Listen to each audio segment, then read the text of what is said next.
Hi everyone, and welcome back to Blame It on Marketing with Emma and Ruta. We're very excited. We're on season 7, can you believe it?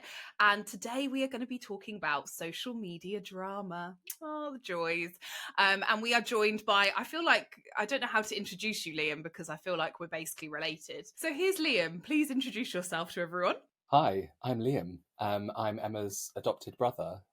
We've known each other a very long time. What am I? I'm a freelance content creator, and I kind of like to focus on creating content that is not boring. And also, I think very importantly for this discussion, I think it is worth mentioning that Liam is also an actor, because I genuinely believe that this plays into Liam's ability to create really fucking good content. So I want to include that in there. I hope your agent doesn't sue us. No, I'm sure that'll be allowed. Yeah. They're going to have to sign this off. Yeah. We can't pay him, so please don't charge us. She'll try. So, one of the reasons I'm happy to do the little preamble about why we want to talk about social media drama, and that is because predominantly all three of us kind of tend to work for B2B companies in particular, and there is so much worry and concern, in particular when it comes to people's B2B company pages on social media and what they post and what they don't post. And we have quite often on the podcast tackled, from an individual perspective, what you should and shouldn't be posting, how to work with influencers, but we haven't actually tackled the company page and what people get so wrong about that. So this is a discussion for all three of us really, but so why do we think that so many companies are worried about pushing their social media, like really pushing it to sort of like the edge, and trying to find a personality or a sense of humor in what they post? I'll start. I think that understandably, businesses are worried about getting cancelled. They're worried about their reputation, jeopardizing their reputation, that if it's an older brand that they've taken many years to build. And maybe startups are worried because, I don't know, they've invested a lot of money into something, and it is a huge risk. What if they get it wrong? What if they get their tone of voice wrong? What if they divide an audience, or say something wrong? I think that's what they're all scared of, or a lot of brands are scared of, I think. Yeah. I think to add to the startup bit, I think a lot of startups also want to seem like they're kind of not a startup, like they're professional, they've been around, they know what they're doing.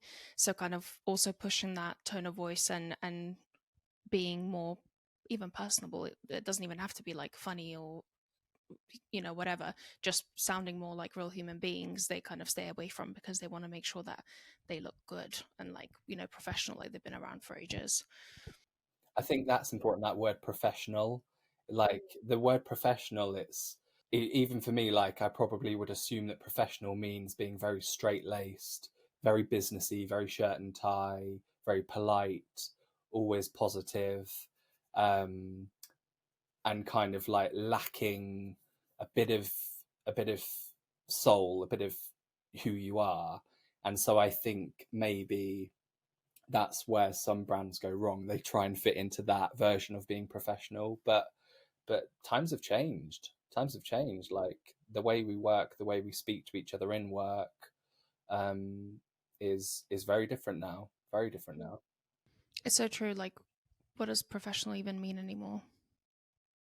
Like, We've moved so far beyond that, like shirt and tie. People shouldn't have tattoos. People shouldn't have piercings that are visible. All of that kind of bullshit that we kind of all tolerated probably quite early on in our careers. Like we don't tolerate any of that anymore. You wouldn't want to work for a company that said to you like you need to be dressed in even smart casual. Like seriously, get fucked. I haven't got time for that. I also wonder, so I think there's a couple of other things to add to this point about like why companies are like so worried about it. I think first of all, there's that whole like what the founder and the senior leadership team in particular, especially maybe at bigger companies, want to say about the business. So there's this sort of like pressure that like if we are not presenting ourselves in the way that we want to present ourselves, and that we're doing something wrong, and therefore maybe we're not marketing ourselves accurately. And then I think, on the cancel culture side, I think people are worried about offending their audience. I know certainly like Ruta and I, we've worked for a lot of HR tech companies, and it's always been along the way like, oh, you don't want to insult HR, but you want to show yourself to be supportive. But then with that challenge comes the fact that, you are kind of grouping the audience into one bucket, and you're saying like they don't want to be offended, they don't have a sense of humor, all these sorts of things, which we know is not true. And you're just talking about a very particular niche subset of people. But then what happens with that is people are worried that you're going to alienate certain people by making certain different types of content, and that therefore somehow it goes back to that, sorry, this is a bit of a tangent, but it goes back to that whole thing about, like our total addressable market is everyone. So if we alienate one part of our audience because we make a certain type of content, we're losing business because we're alienating people. And that just is not true. Like none of us, I have never seen that ever. I don't know if you have, Ruta or Liam, like in your careers, but like if we make like in particular content that's like comedic, I don't think I've ever seen that alienate anyone. I'm gonna say that. Emma's wearing some Charlotte Tilbury makeup, and I was just thinking, I have seen content that will make me not want to buy from a brand, but it's more to do with like the values associated maybe with that content or that person that is posting that content. So I think you don't have to cross that barrier by being funny or being, cheeky or like whatever it is that you want to do, or even by being dramatic. That there's certainly like a way to do it without it being not appealing to a wider audience even. It also doesn't have to be extreme. Like we're talking about drama and comedy. Like it doesn't mean it has to be like fall off the seat funny, but it can just be like a little bit tongue in cheek. It can have like a little bit of naughtiness in it, or it doesn't have to be like, it depends what your tone of voice is, and you have these discussions when you're like setting up your socials, like what do we want to sound like. So it doesn't have to be ridiculous, but I think it is super important to have a bit of personality there that does reflect your brand and does speak to your audience, because I know we're going to get onto this, but ultimately you want your audience and your ICP to get to know you. Like they want to know who they're going to be working with. They want to know, can they work with you? They want to know what your point of view is within your market, don't they? Mm-hmm. And it's one of the easiest ways to differentiate yourself, right? Like by sounding a certain way, by creating certain types of content. Like your competitor might have the exact same product, but if you speak in a different way about it and you position yourself in a different tone of voice, you'll be completely different, and you can go after completely different audiences, which again could be really beneficial if it's a highly competitive market like HR tech, for example, is. Yeah. I've genuinely got to that point where I believe that like, and I apologize in advance for everyone who's listening to this who's like, I've built this amazing product and it's very different. It's probably not. I genuinely believe your differentiator is genuinely, it's going to be your people, the people that work for you, and it's going to be your marketing and your ability to market yourself. And if you don't do those two things, you don't invest in those two things, like at the moment in particular, the way the economy is, you're fucked. Yeah. Amen. I mean, let's be honest. Some products, especially within the SaaS world, aren't actually that interesting. The thing, like you said, the thing that differentiates between that product, one piece of software to another, is probably who the people are. That's what makes it interesting, right? So Liam, how do you go about trying to find your voice with some of your clients? Because you have like an interesting mix of B2B SaaS clients. You also have some more B2C like services. How do you go about kind of trying to find their voice and encourage them into being more whatever they need to be, I guess? I think it starts with the founders and the directors. I think that's where you should always go to first. They're the people that began the business. The vision came from them. And I always think that's where the passion lies. And the passion is what will drive personality. The passion is what will build trust in your audience. And that will come through when you do video interviews with them. That'll come through the voice on your socials as well. So I think, yeah, always start with the founder. What are their values? What are their points of view? Rather than trying to kind of create create a point of view out of thin air. Like, use that as your inspiration, use that to root where your business comes from, where your point of view comes from. And what if you're working with a founder who is kind of really adamant on being quite dry and, well, the old school professional, I guess? Is there any kind of tips and tricks you can suggest to try and kind of loosen them up, or maybe just educate them about why they should be a bit more personable? I think I've not had that experience yet in my career, to be honest. But I think if I was in that situation, I would probably show them some references of what we're trying to do. Like, oh, look at this guy's YouTube. He runs a solar installer company. He's got all these followers, and he's getting business off the back of this now. He's got a booming social channel. Look at his style, and it's not about replicating that person, because you can't take somebody's personality and be it. Like, that's being an actor. But it kind of, I think it would probably allow that kind of person that's maybe a little bit stiff, a little bit withdrawn, a little bit scared, to kind of realize that they can actually just be themselves, and it's their expertise and their passion and their point of view that will shine in the video. So yeah, maybe use references to help them, I guess. I don't know if you guys have any other ideas on that. I was going to say maybe find a way to ease them into content as well, because if you've never made content before, kind of jumping straight into video can be quite intimidating. So like finding ways to like slowly get them through the steps into maybe video, instead of just dropping them in front of a camera, because that can be quite nerve-wracking. Or get them drunk, give them a bit of booze, and loosen them up a bit, and then see what happens. Just record it, and then you might get some good stuff. You never know. Go down the pub and have a chat. I think one of the other things I would also say is that get people familiar with social media, because one of the things that also crept up in my mind as we were having this conversation is that people still, and I find this very difficult to believe, but it's true, don't see social media as a kind of like revenue generating channel. Like, people see it as kind of like this either brand awareness or this kind of like something that we have to do. And so there probably isn't necessarily always the resource and the budget behind it that it needs, especially if you are at a bigger company, to kind of turn it into this kind of like revenue generating place, or this place where we showcase the business's personality. So I think, that's one of the first challenges, is if you are working with senior leaders when it comes to social media and you're looking at your company page, giving them some experiences that show that this is actually worthwhile, it's a worthwhile channel to invest in, is really important. Whether you do that with data, or whether you try to encourage them, say, for example, to, I don't know, spend half an hour with you and you walk them through like what engagement looks like, how they could be engaging with other people, show them people to follow, so they start to feel some value from it first. And then maybe think about going down that content creation route, especially if they're really like against it.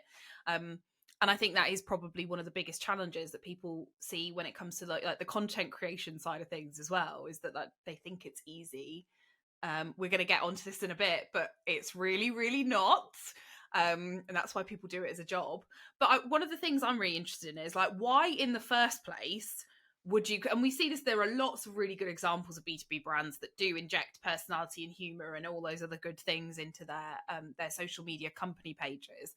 But like, why would you try and do that in the first place? Like, I know we've alluded to revenue, but like, why would you guys want to do that in the first place? What good can it do for your company? You want your socials to have a personality, because you want your potential customers, your ICP, you want them to get to know you in their own time, in their own space. You want there to be that teaser of who you are online, so that they can go, oh, okay, actually, like, I kind of like these guys. I understand where they are within the market. I feel like these are people that I could talk to, and I like their product. So yeah, I'm going to keep an eye on them, and then maybe not be thinking this consciously, but then when the time's right, they're like, oh no, I like those guys. They're doing some cool stuff on socials. I trust them. I think that's it. Like, and that takes time. Like, it's probably not going to happen after making one post which is really full of personality, but if you're consistently doing content that has a personality, then you'll have your audience. And I know you guys have talked about it before, your audience that just kind of lurk there and observe. They don't engage, they don't give you any likes, they don't give you any comments, but they're there watching you, and when the time is right, you'll be front of mind because you've spent the time building and showcasing consistent personality, and there's a confidence in that as well. I think when you show your personality, there's a confidence behind your brand that says, we know our product's good, and we're going to talk about ourselves like real people because we're not insecure. Like, our product is good, and that's what builds trust, right? I think it goes back to that sort of like when you think about influencer marketing, one of the things that some of the guys we've had on the podcast have talked about when it comes to that is that, that consistency, that staying front of mind, that's all quite challenging to do. But if you are there, the amount of times that one of them has said, oh, like, people have started to reach out to me because they like my videos and they want to find out more about what it is that the company actually does. You can apply that same principle to your company profile. It really doesn't have to be this kind of like corporate faceless, like we just put out company posts or churn out the blog, because that's the other mistake people make, is just like constantly just, go to the blog. People get fucking bored of that, because they do. Of course they do. They want something else to engage with that's outside of just like, Also, go read my content. Yeah, LinkedIn doesn't encourage you to leave LinkedIn. So, when you try to leave on a blog from LinkedIn, it'll be like, oh, you're trying to leave. Like, are you sure you want to leave? So if people are already on LinkedIn and spending probably too many hours of the day on it, fucking be on there and say something useful, not just try and send them off to another website. But I really love your point on trust, Liam, because buying anything expensive, which is usually the case in B2B SaaS, products are usually quite spendy. You innately have to have a level of trust that this company is going to deliver on what they said. But trust is really hard to build unless you're like in front of people, talking to them, have a long relationship with them. So actually being a character and kind of showing your values in your social is a really great way to do that. I've like never thought about that before, like that element of it, but that's a really great point. Yeah. Also, think about like when you first start marketing, right? If you're starting from day one marketing from scratch, like what are some of the things you would do? One of the first things I would do is always set up a social media profile, especially for us LinkedIn. That's going to take time to build. Like, we know these things don't happen overnight, but if you're not there and you're not showing consistency, like, the way that you're going to start getting clients are probably through your network if this is day one. But there is going to come a time where the black book isn't going to work, or your network's not going to work anymore. So if you're not doing that upfront investment into things like social and trying to build trust with your audience, there's going to come a point where you can't scale, and you can't all of a sudden turn that tap on or hit that button and overnight have like all of these people coming to you inbound. Like, that's not how it works.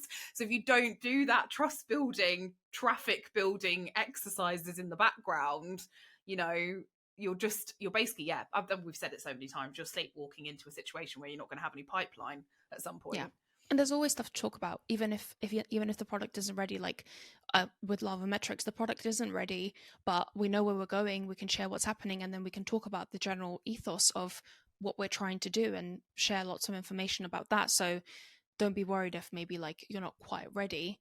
Like start talking about it, because again, you're building your trust and expertise in that area as a brand. There's also authenticity in exactly that, isn't there? It's about us saying we're not ready yet, but we know we've got a good idea. We know we're onto something. And if you can bring that level of authenticity into your startup at an early stage, you will get some people that will want to follow your journey because they know that you're credible. They might already follow your personal account on LinkedIn, for example, and they already trust your expertise, and they're probably a bit excited by what you're embarking on. And I actually think of a lot of content creation. I know you guys hate this phrase, like when marketers say, "Oh, I'm a storyteller. I tell stories." I think that's me. Yeah, specifically. I am that wanker. I really am. And Liam. I haven't admitted to you guys, but I am. But I think because I come from a from an acting background and screenwriting as well. And I think there is an element of like the journey that you can get into your business pages as well. It's like people love to see like people grow. It's like if you look at some Instagram influencer that's suddenly goes viral, and then you follow them because you've seen a cool video, that you found funny or whatever, and then you like maybe don't check in with that account until another 6 months time. Then you're like, oh my god, they've got like 100k followers now. They've got like sponsors. They're like, this is now their business. Like that really excites me, and I'm sure I'm not the only person that excites. It's like people love to buy into not just what your product is, but also they want to like see somebody winning. They want to see somebody that's like doing well within their field. I think I have a gripe with storytelling because no one does it well. They just keep saying the word as if, like, we should be doing more storytelling. And it's like, well, have you got a single story to tell right now? Because I don't think you do. You don't know what the story is. So I think that's why I have such a gripe with it. But Liam's an actual actor and writer, so he can fucking tell a story. So if anyone's going to be storytelling, it should be Liam. But I think this is maybe why you don't like it, is because people try and create a narrative that isn't true, and it stinks. Like when you see that, it stinks. Like one thing that I love about Emma, your website at Advocatude, is that you've got like a little paragraph on there which is how you started Advocatude. And sometimes you go on these websites for companies and they have like this beautiful story and it's all lovely and it's all like very fairy tale, but you're just like, yeah, one day my colleague leaned over and said, oh, why don't you start a company called Advocatude? Like like it's not That's very why I was good. there. I It's can, not I can, very- it happened. She registered the main name immediately. but it's, you know what I mean? It's not like this outlandish, crazy like story of No. like, it's not like, wow. It's just like, yeah, that happened and I did it. And I like that. It kind of says who you are as a person. It's like, I'm honest. Do you know what I mean? It's And also relatable, right? it is, Like, yeah, yeah. you don't have to have this grand story or this, fairy tale thing. And usually starting businesses for normal people that aren't from that world or don't already have parents who are entrepreneurs. Like, it's kind of grim, like it's not fairy tales and money raining and all of that stuff. So yeah, I like that that's in there. I haven't read that bit. Yeah, it's on there. It's definitely on there. And I think that's true, though. You're right. It's that whole, people do talk about authenticity, and I think people get a bit sick of hearing that because they're like, just be your authentic self. But I think so many people are still trying to paint, it's like a persona of your authentic self. It's like, you're not Beyonce. You don't need to pretend to be Sasha Fierce. You know what I'm saying? Like, you can you can just be yourself. And that's, I guess there's also an element of in here, like, and I'm talking about this, and I feel like this is I'm talking about this from a privileged position of somebody who is A, not afraid to be themselves, and B, is okay with doing that. And if that turns some people off, that's also fine for me. You know what do you know what I mean? Like, I'm okay. It will always be all right, because I've built the business up enough. But like, there are so many people who are terrified of that, who are terrified of like what it means to be their authentic self, to bring that into the business, to because they think that that's sometimes perceived as weakness. Like, we've had lots of conversations about this in on the podcast before, about being like told that you're too nice, or that you're too honest, or that you're a cyborg, things that Ruta and I have both been accused of, and that Mm. but they're the things that make Ruta and I us. They're part of who we are. That's part of what we bring to the podcast. It's what we bring to our business. It's the way that we work with our clients. I don't want to work inauthentically with any of my clients. I think they probably agree if they listen to this. They'll be like, oh yeah, shit, we wish you'd dial it down just a little bit. But that's how I work. That's what the business is about. And I think that is probably lacking from quite a lot of other companies. Like, if there is that, if it is this sort of like startup founder-led journey, maybe there probably is a bit of fear around like, well, if I am myself, am I going to turn VCs off? Am I going to not get the money that I want because I'm being myself? I personally disagree. but you know, I don't know. let's see. I think maybe it does put people off, but I don't think that's a bad thing either. Because realistically, if you're going to if you're going to be partnering with these people for a very long time, you can't pretend to be someone else. Do you know what I mean? And I'm sure that your personality isn't that vile that people aren't actually going to want to work with you. Have you met Well, me? I know you very well. And if it is, they can probably tell anyway. Yeah, You know. like you know when somebody's like putting on a facade, right? So yeah, you might not actually, and it might not be a good long-term relationship anyway. So just be yourself. Just be yourself. Let people take it or leave it, and you'll probably have more people that will warm to you because you're being authentic than people that dislike that. Because we Well, all also, like real people, don't we? we do, and also our ICP and our total addressable market is not everyone. So we don't actually want to attract everybody, and we should be quite clear about that. So that's fine if we're doing marketing correctly. What kind of content do you think we should be creating that you know, like, gives a sense of personality through social, right? Because one of the things that everybody's like, oh, do we have to have a podcast? Because that's the kind of feels like quite often the route into getting at some of the heart and soul of people. So yeah, what do you think about the types of content we should do? I think. I mean, this isn't a mind-blowing thing to say, but I think video content is king, isn't it? And it's a really accessible way for your audience to see who you are. So I'd say video. It doesn't necessarily have to be a podcast, but from my experience, podcasts are so beneficial on many, many levels. You guys know, like, and it's if you've got somebody that or people that can do the interviewing within your business, then it's a great opportunity to um, show your audience that you care about your industry and that your fingers on, what's that saying, your fingers on the pulse. Yeah.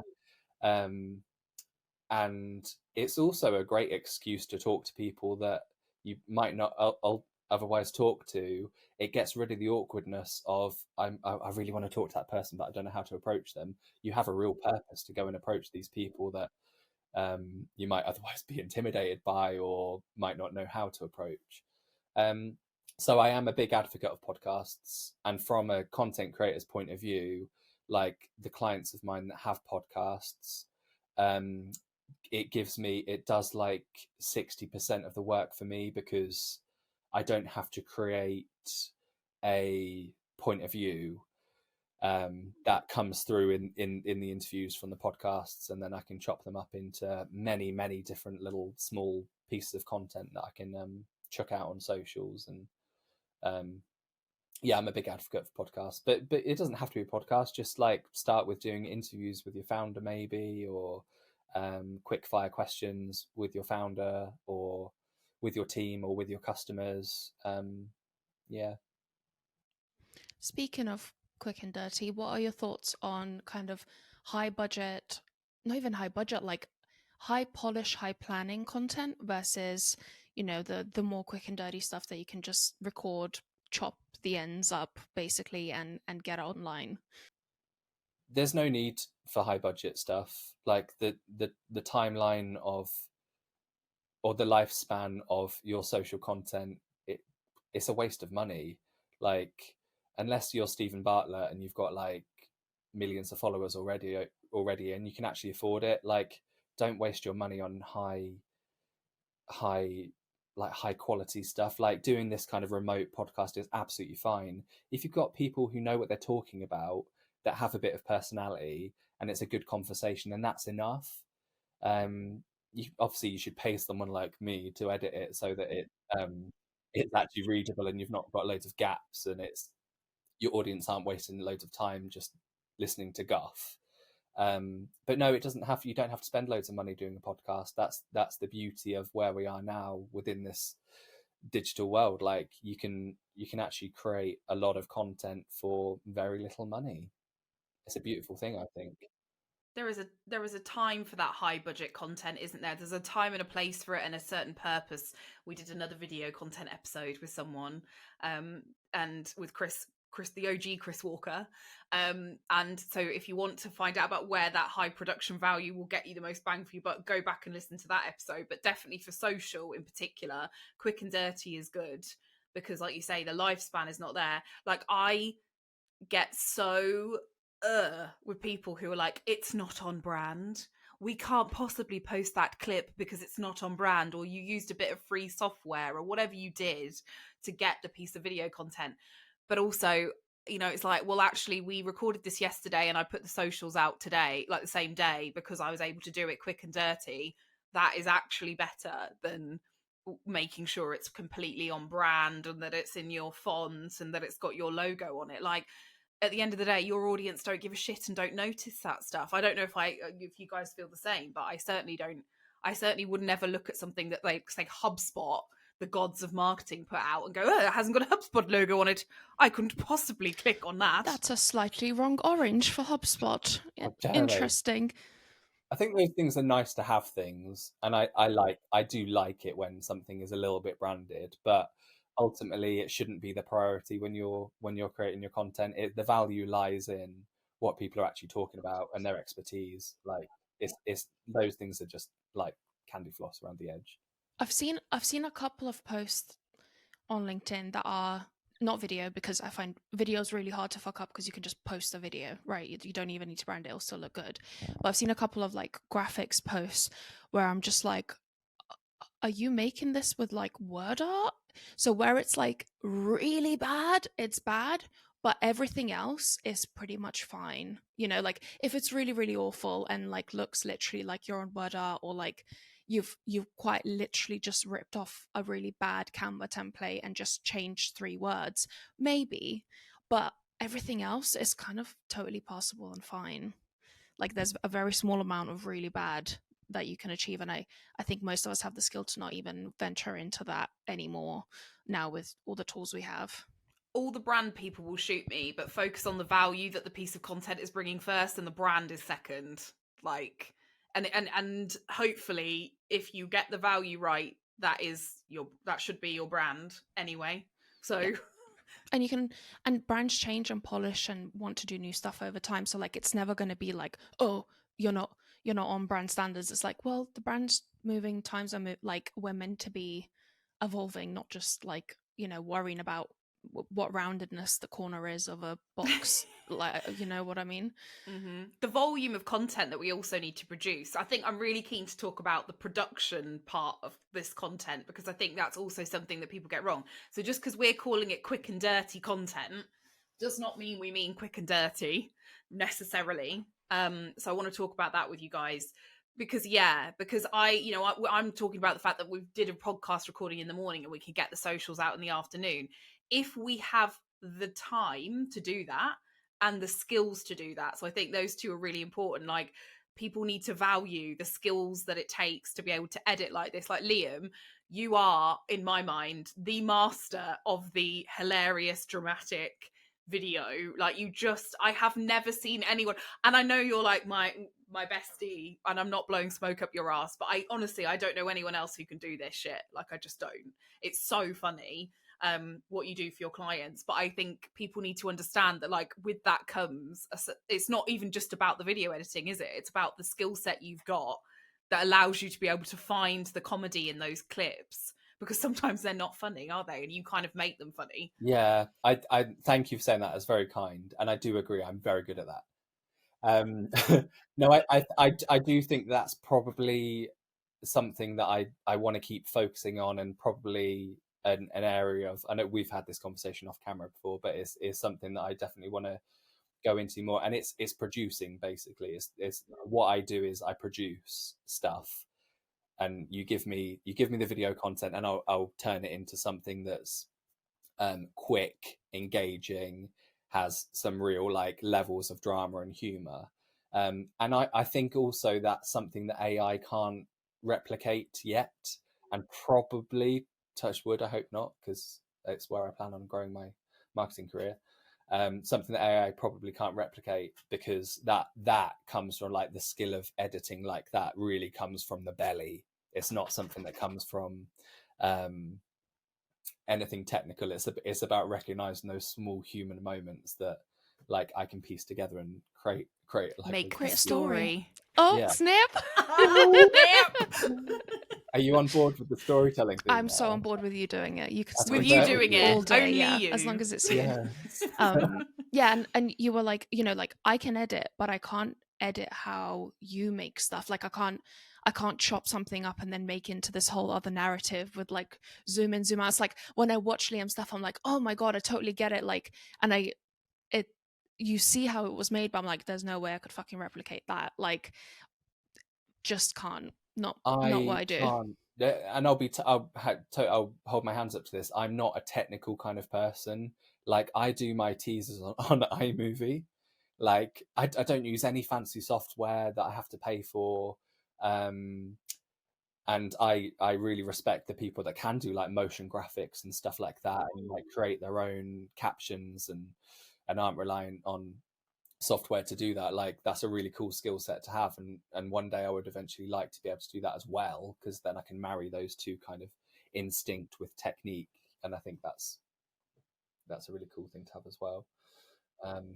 So Yeah. going back to how we create content, it's a great base if you have like a long form piece of content to work off, right?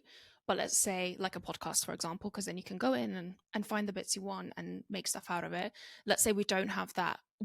How do you go about kind of doing that from the beginning to the finished product? Because I know you do some of that with your clients as well. So I'll use my solar guys, one of my clients, as an example. So I'm sure they won't mind me talking about this because they're great guys. They've got a great company, and it's about something I'm passionate about, which is sustainability and renewable energy. I go see them every couple of weeks. I take my Samsung phone, which has a great camera on it, take a tripod, I take some little mics with me, and we just spend an afternoon or a day out in the sunshine. They do solar panels, so it's always about when it's a sunny day. Otherwise, it kind of wouldn't make sense for the product. Yeah, yeah. And we don't actually do much planning. I maybe do a bit in my head, but I don't send them like a brief or anything. We just kind of wing it on the day. I say to them, "Oh, can we go to a few of your clients' houses that you've worked on? So we've got some examples of your product." And before I even hit record, not much happens apart from I just get them to stand there, check the frame is okay. They're a little bit nervous, so we'll just have a normal chat. I'll stick the mics on, and we'll just kind of go from there. And the beauty of editing is that you don't have to use it. Like if it's rubbish, just don't use it. But most of the time, you'll get some really good content out there. Just spend the time in the edit, choosing the best stuff and pulling the best stuff out of there. Yeah, and ultimately, if you let those people, kind of going back to what we were talking about earlier about, I think that a good place to start is with the founders, because they probably have the strongest point of view and the expertise within their industry. Well, you'd hope so anyway. If you just let them speak freely, like I'd say to like the director, I'd be like, "Oh, can you talk about grants? Let's just do a thing on grants in the solar industry, because grants is a huge thing." And then he'll be like, "Okay, cool." And then he'll just go off on. And I did that a few weeks ago, and he was like talking for 20 minutes, and I got like 7 clips that I could use for socials. What would you say is the proportion of time that you spend pre-filming and filming, and then what's the proportion of time you spend editing and then crafting it into then social posts and doing the kind of distribution portion? The bits that take the longest are, if we're talking about in-person filming rather than doing this remote filming thing, then the actual filming is the bit that takes the longest. The bit that takes the second longest is not the edit. I'm a quick editor now. It's actually crafting the copy and the actual post itself. That's the bit that then it doesn't take a huge amount of time compared to the filming, but that's the next bit, because then I have to shift how my brain is working. I'm going from filming, which is very like in the moment, kind of improvising, visual, yeah.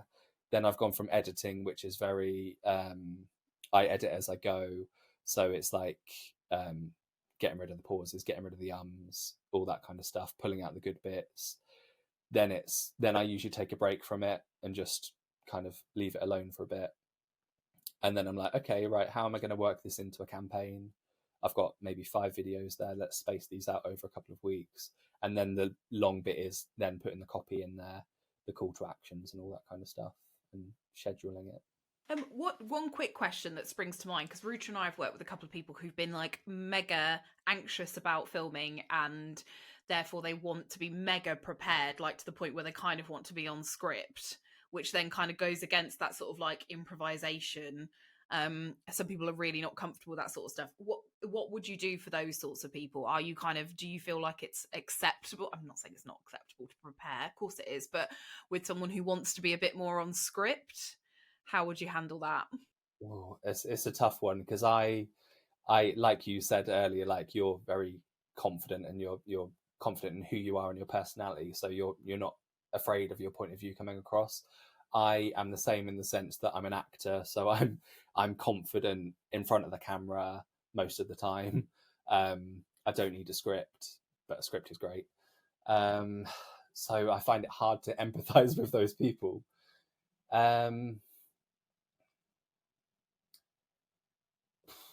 I don't know what advice I would give to those people, because I have had experiences where I've had people that aren't great on camera, and all I can try and do is in the moment just try and keep it light.